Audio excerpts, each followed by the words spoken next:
Meditators, welcome to another episode of the Market Meditations podcast. Today we have with us the founder of XDEFI, a new multi-chain browser extension wallet coming out, kind of like Metamask, except it's got a lot of features Metamask doesn't have. And Emile, you've been building this for a while. We spoke way back, and your passion stood out to me. It was incredible. Thank you for joining us. I can't wait to dive into this conversation. Thanks for having me, man.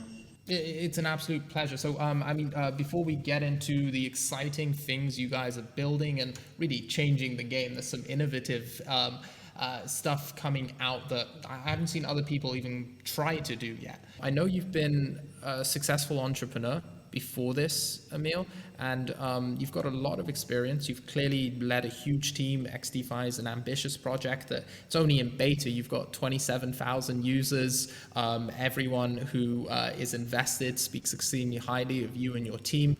So what have you learned throughout your journey as an entrepreneur? What are the most important lessons that help guide you every day?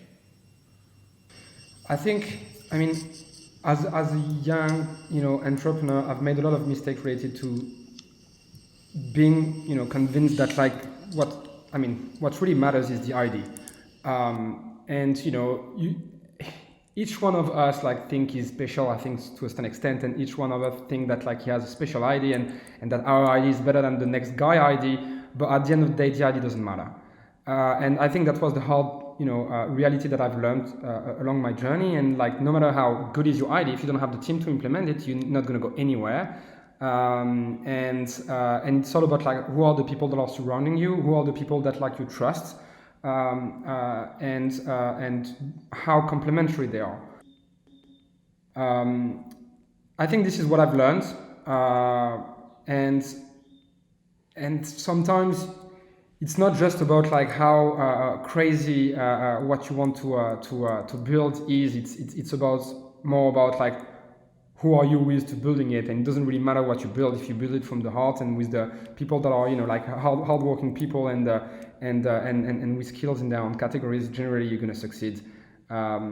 And I guess this is what happened with XDEFI Wallet, because at the time with David, we were talking about other potential businesses that we want to build in Web3. We had these super complicated business models, which were really cool that I would love to work on at some point, but we were not even thinking about creating wallets, which was kind of I'm not saying it's easy. It's not easy at all. Don't get me wrong, but it's not revolutionary, right? It is in practice a multi-chain wallet extension, but it's not it's everyone can have the idea. It's more can you implement it?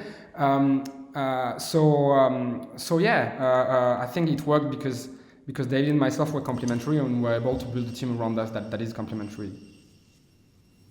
So you brought up two interesting points there. The first one being that the idea is not what matters, rather the follow through, the execution behind the idea. And secondly, you mentioned the people you do it with. Now I want to explore both of those, starting with the execution side. Was there a specific event that made you realize, a wake-up moment that, ideas are useless? Did anything happen that brought that upon you, or did you just slowly learn it over time?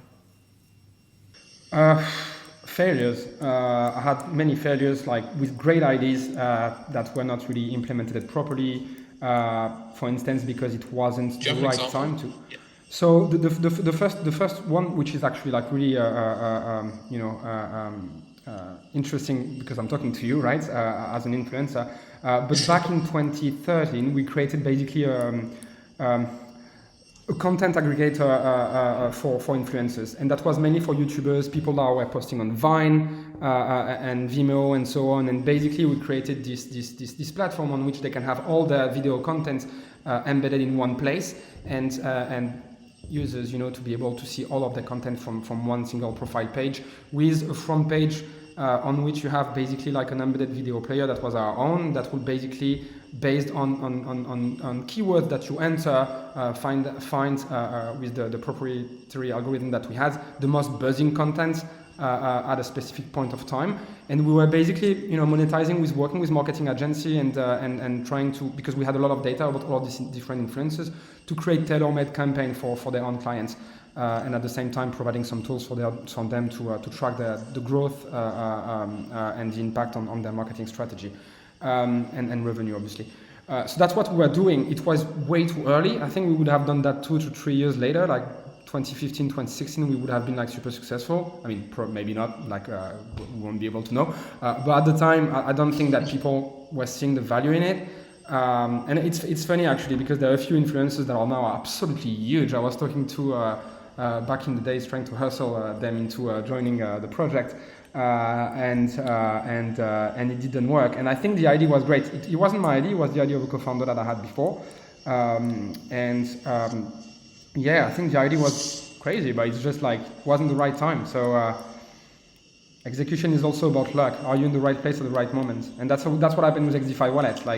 Like we saw a gap and we tried to fill it out, and like it was crazy to see this gap not being filled out. I have no clue even till this point why no one was building another extension wallet.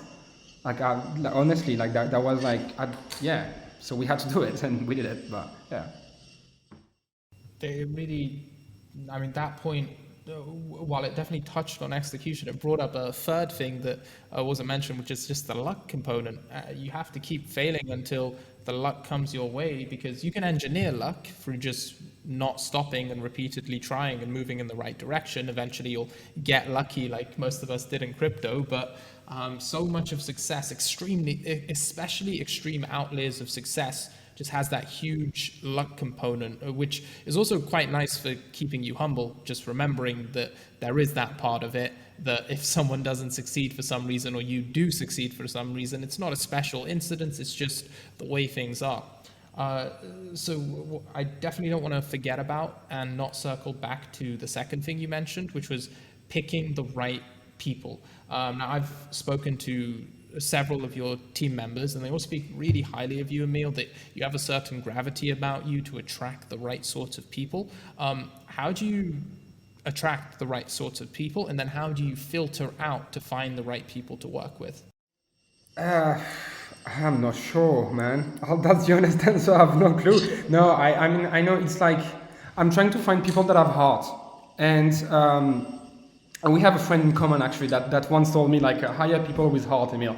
And I was like, yeah, like I'm not gonna say who, but you know who, probably. But basically, like this is a discussion we had, and I was like, look, I want people that have great attitude, people that are good. And that may sound stupid to say that and easy to say, but that's true. Like you want people that are not toxic to each other. And for me, attitude will always trump skills, always.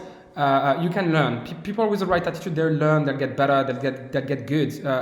If you're the best and you're toxic and you bring negativity around you, that's gonna fuck up your team, really. Sorry, and I'm being rude, but it's true. And so I'm trying to first find people that are smart, that are proactive, that have a no excuse mentality, because this is the mentality of like, if you look at what David did at first, like he had an Ethereum background, and like straight up he went into like integrating Binance, Bitcoin, whatever he had to integrate. No excuse mentality. It's not existing. There was no library for it. Let's build it. That's what we're looking for. So that's gonna be hard for you if you join us, but you're gonna do what you like, as much as it can possibly be, you know. But you're gonna learn, and then if you have the right attitude, you're gonna strive, and you're gonna become better and like be successful. But it's all about heart, I think.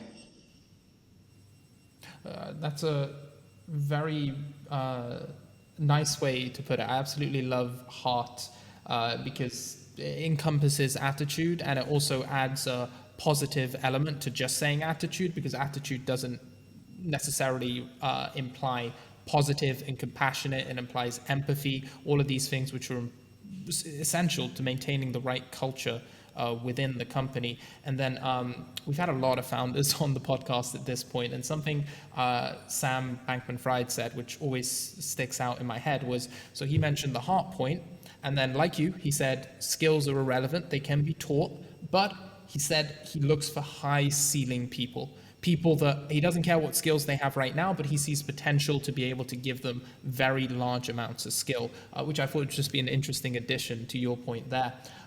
What do you do if you hire the wrong person? Have you been in that situation, and how do you handle it? So sometimes I'm too nice, and I learned how not to be nice, and that's the real answer, like the non-filtered answer. So at first, if you see that someone is not a good fit for different reasons, right? It can be like skills, as you said, it can be attitude, it can be like plenty of different things. I think first you try to help. Okay, you try to put them in the best situation so they can, perform without pressuring them, without being too tough, by giving them like the support they need, the tools they require, and the mentorship that sometimes like they didn't have before, or etc. If you see it doesn't work, well, at some point it's like, like there is no like 10,000 solutions to take. Like you need to find a way to to let them go. That's the way it is. So yeah, it happens. It happens. Obviously, we are in crypto. You hire fast. Sometimes you also have to let people go fast, and that's sad. But this is just reality. Yep. Yeah, that was almost a selfish question I was asking for myself as much as you, because it's something I struggle with, feeling too nice, like I almost owe you, because I've brought, like, I feel a responsibility for anyone who gets hired or is working for me to, I think good leaders should feel some sort of responsibility there, and it's hard to draw the line of where to stop being nice and you're just damaging the company by not being nice in the macro sense of things. So Emile, outside of your own building right now, is there anything in the crypto space which has you excited? Any layer one chain, any cool NFT project or DeFi project, anything that you're really excited about right now in crypto? I mean, there are just so many things right now in crypto. It's like really a bit crazy. I mean, obviously, I love NFTs. I think we kind of all do. I mean, pretty much, actually not everyone, but I was a DeFi guy really, and I guess NFTs really got me hooked up. There are a few projects that I'm following more than others. Like I like generative arts. Like in PFP, I love the 𝐏𝐸𝐻 that I think I've already mentioned to you before. But I'm really liking like what I'm seeing in this community. It's really cool. You showed that hard to me. Yeah, I showed that one hard to you. I don't know if I was successful, if you have that or not, but yeah, no, I really like this project. I mean, otherwise, it's I really like Terra. I think it's quite crazy what they've built around the UST, because I think at first like they were really focusing on creating this decentralized stablecoin that is absolutely required for our ecosystem, and obviously Thorchain. I love Thorchain, but everyone knows that already. Like I'm branded Thorchain from the get-go. But I think Terra was the UST was a really good addition to that. To live in a permissionless censorship, environment. Sorry. So really like what's happening on Terra. Really like the mentality of the founders there. Like I've met most of them by now. It's quite incredible. Now like I'm agnostic by nature. Because I kind of have to as well with the wallet. We're not taking sides, but this is definitely like one of the ecosystem that has really like inspired me recently, and that I've really looked into in depth. So we actually haven't had any guests talk about Thorchain on the podcast before, or Terra for that matter. If I'm an average listener of this podcast, why should I care about Thorchain right now? Well, basically, Thorchain gives you the ability to swap assets irrespective of the native chain. So if you want to swap some BTC against ETH, or some BNB against Litecoin, or and so on, you can basically do this via Thorchain, which is a cross-chain automated market maker. Let's call it this way. So you care about it because you want to be able to swap between these different assets without having to go via a centralized exchange. So that's why you should care about Thorchain. Okay, so quite a natural fit for XDEFI to be working with Thorchain as well, could have some neat functionalities, actually effortless bridging almost, with a bit of extra fee, I'd imagine, between wallets on the XDEFI. Yeah, absolutely. That's it's actually going to be implemented from within the wallet in a few weeks. Really looking forward to that. But like let's imagine, like, I don't know, I'll give you a simple like a situation. Let's say that you're farming on Ethereum mainnet. Okay, you're getting some profits out of your farm.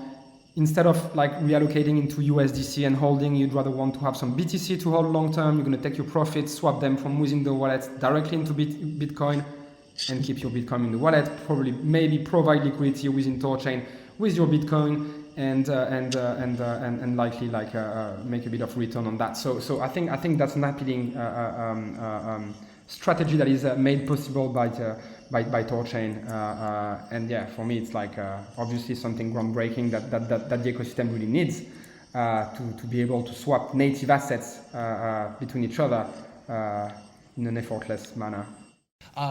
What's your story? How did you first decide to build a wallet? Yeah, so my background is more finance, and I then switched to tech. That's where I met my co-founder David like a few years ago, like by launching ventures for BCG. We've met there. He was a blockchain lead for Tracer, which is the blockchain platform for the diamond industry, and I was the project lead for GemFair, working with them closely for the beers basically. And since then, we've always been in touch to discuss about blockchain. We're both passionate about it, and the main thing I was doing in the space till now was investing. I was not an investor in Thorchain.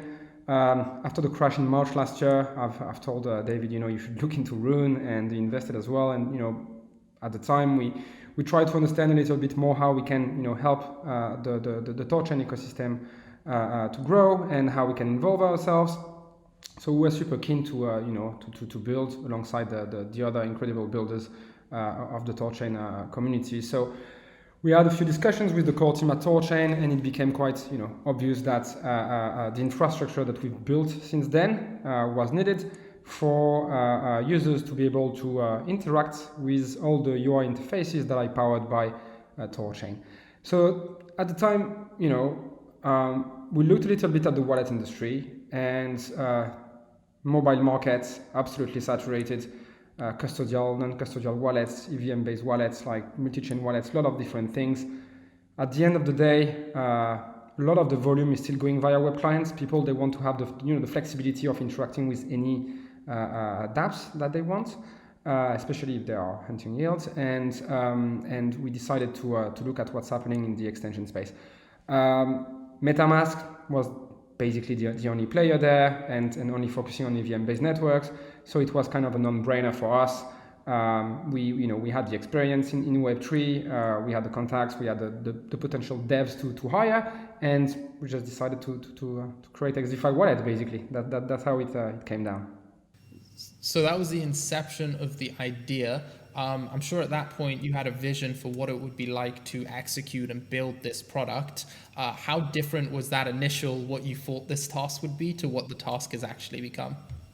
So, I mean, like that would be hard to explain in details, but I think we've made the kind of the gamble of starting multi-chain from the get-go, really, like rather than focusing on a specific chain and then building on top of it, which basically made us like quite agile, I guess. And we had to get interested into UTXO's chain. Like our background was mainly like Ethereum at the time, and Cosmos, which was really interesting. And I think today the team is quite knowledgeable and versatile, in the sense that we are kind of like easily adding new chains when we decide to do so, since we're more adaptable, I guess, more flexible, and less focused on one single blockchain ecosystem. We kind of became agnostic by taking the decision to be multi-chain from the very beginning, as opposed as to build on one chain and then stack on top of it. Challenges, a lot of challenges. I guess like from a UX perspective, it's quite complicated to create like a decentralized multi-chain wallet, because each blockchain has its own characteristics. So if you want to at the same time cater for these specificities and at the same time create a consistent UX, consistent flows, you need to think really hard. A lot of headaches, a lot of things to figure out, and I guess that's one of the biggest challenges that we had.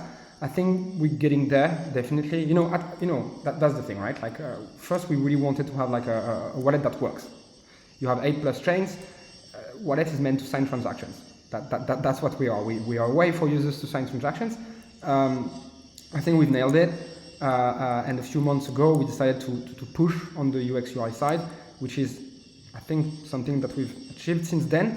And in the next update, that is going to be like, which is days away, you'll notice like a big change in UX UI. So first, yeah, like UX was quite a headache.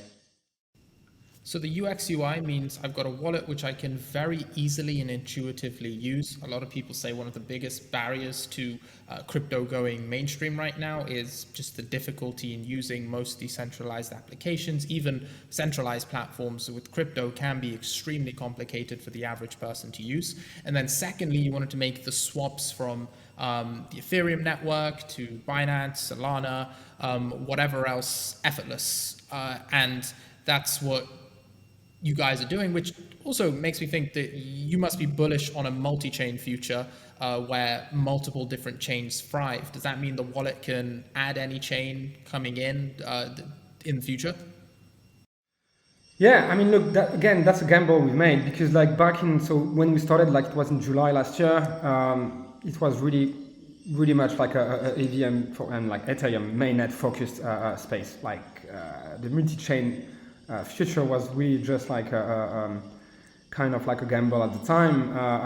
We didn't have like Binance Smart Chain, like which is EVM compatible. We didn't have like the likes of Solana or Terra that became absolutely huge. So outside of Ethereum, obviously you had Bitcoin, but like Ethereum and dApps built on top of it.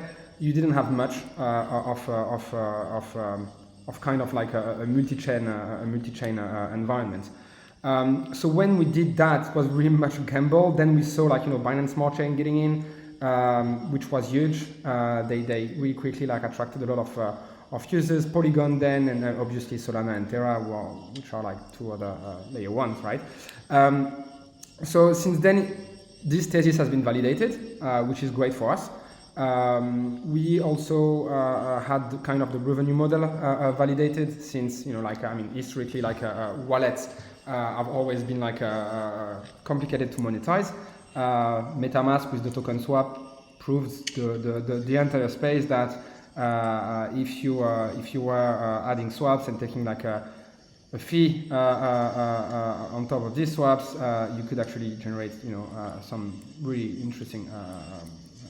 So how does XDEFI work as a business? How are you guys going to mainly generate revenue? Will it be through token swaps? Yeah, so you have different things, right? You have obviously like the small fees on top of the swaps, which is going to be like 3 times as smaller than the one that you have with MetaMask, which I think is pretty high. At least as a user myself, I wouldn't pay that. I would use like Paraswap or 1inch or something else. So just tangibly, how much would that save me, Emile? How much would that save me on a transaction that would cost $50 on MetaMask? Well, I mean, in terms of the fee that is taken on top of what you already pay as in a network fee, you'll pay probably like 0.25%. I think MetaMask is something around like 0.87%. Okay, nice. That'll add up over time, especially for heavy users on Ethereum. I think it's all about like, okay, how much do you want to pay as a convenience fee, right? Why would I like pay like a fee at all if I can just go on DEX aggregator and just have something which is cheaper or directly on the DEX really? The question is there. I believe that like it's much more convenient to actually like perform a swap from within the wallet directly. It saves you the time of connecting to a dApp and getting like a transaction pop-up, which is always like the best from a UX point of view. But now it has to come at a price which is reasonable, which I think it is if we come up with a 0.25% fee. So that's the ambition. So I've got that cheaper fee. Why else would I prefer to use XDEFI over Metamask? And if you can extend the answer to some competition that's coming out right now, like Coin98. So I think today in a multi-chain environment, you don't want to have to deal with several wallets. You don't have to want to deal with several seed phrases. You're losing time. It's all about speed, right? DeFi is all about speed. The faster you are at processing the transactions, the faster you are at getting into mint. the faster you are at switching from blockchain ecosystem to another, the better you're going to be at capturing, seizing some interesting opportunities. With XDEFI wallets, you basically have a native integration of 8 plus chains. We have 2 coming really soon in the next months. You don't have to, add chain manually. You don't have to fetch contract addresses manually. You don't have to download several wallets. You can convert your tokens that are on Ethereum mainnet into Polygon or BSC or whatever else you can think about, like from within the wallet as well. So you gain some speed. You kind of like more secure because you're reducing the surface attacks by having just one seed phrase, and you have a better connectivity. And that's why I think that users will be attracted by this product and ultimately profit from it. The other thing that we've created is, so EIP 1559, it's quite interesting what has happened. I think the last update of Metamask, like whether it was a success or not, is not for me to say. But we really try to focus on improving the UX and everything around the EIP 1559 that not a lot of people understand. But at the end of the day, you don't really need to understand it to actually use Ethereum. So we try to come up with something which is both like fun to use and at the same time really efficient. So we've created something we call the ape mode, which is basically hopefully guaranteeing you to be in the next block every time you are enabling it, and you don't have to for instance go in edit and manually set your 𝐏𝐸 or change anything for processing a transaction. So trying to improve the way transactions are being processed via your wallet using Ethereum. Trying to make sure that you can front-run people that are not using XDEFI, which I think will be a significant advantage for our users, and while keeping the overall UX as smooth as it gets. Yeah, plenty of reasons, especially that ape mode as a very active user, I think would be very beneficial. I'm slightly worried about how high the fees could possibly go, but at the end of the day, if it's the right trade, it doesn't matter how high those fees go. Yeah, absolutely. I think that's something that you would set up manually anyway. If there is a gas war, ultimately you just want to be first. You know that you're going to make money out of the NFT you mint, for instance. So you don't really care how much you pay. So if you're ready to pay, might as well have something that defaults to what's necessary to be at 99.9% in the next block, rather than just trying to figure it out by yourself with your block native, for instance, extension at the top at the same time. It's already all embedded within the extension. We've created the whole setup for it. So I don't know if I can mention this or if it's public news yet. There's going to be some NFT integrations on XDEFI, really cool ones where you can see your NFTs on the wallet. Do you guys have any more plans for cool NFT integrations and features that further separate the product? Yeah, absolutely. So I think the first step was to allow users to display their NFTs within the wallet. So we're already supporting Ethereum mainnet, Polygon, Binance Smart Chain, soon Terra. So you can manage your NFTs easily. What we're adding now is send your NFT, sell your NFT in one click, potentially with NFT20 integration. And later down the road, you're potentially going to be able to deposit your NFT as a collateral from within the wallet, for instance, and borrow against them, fractionalize them, for instance. There are a lot of different things that we can do. You can borrow against the NFTs on the wallet. Are you guys going to work with a third party to make that happen? Yeah. That sounds extremely exciting. I would love to be able to do all of that from one place. XDEFI could really become your one-stop shop for everything eventually.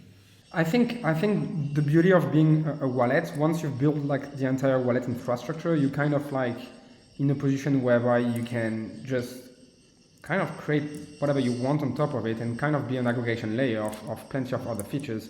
Obviously, we're first focusing on the extension. This is what we want to nail, but tomorrow we can also have a web app, which is accessible directly via the wallet extension, and in this web app adds many more features and embed different protocols in it. Yeah, 100%. Ambitious to say the least. Emile, this has been a beautiful episode. I'm so excited for the XDeFi launch soon. I know I'll be using it as my wallet, and maybe some of our users will as well. Your experience in entrepreneurship and your passion for the space is made for a very interesting episode for us. Thank you for joining us. Thank you for your time. I can't wait to have you back on again in 6 months to see where you are. Thanks, man. Thanks for having me. It was a pleasure. Meditators, that's all from us.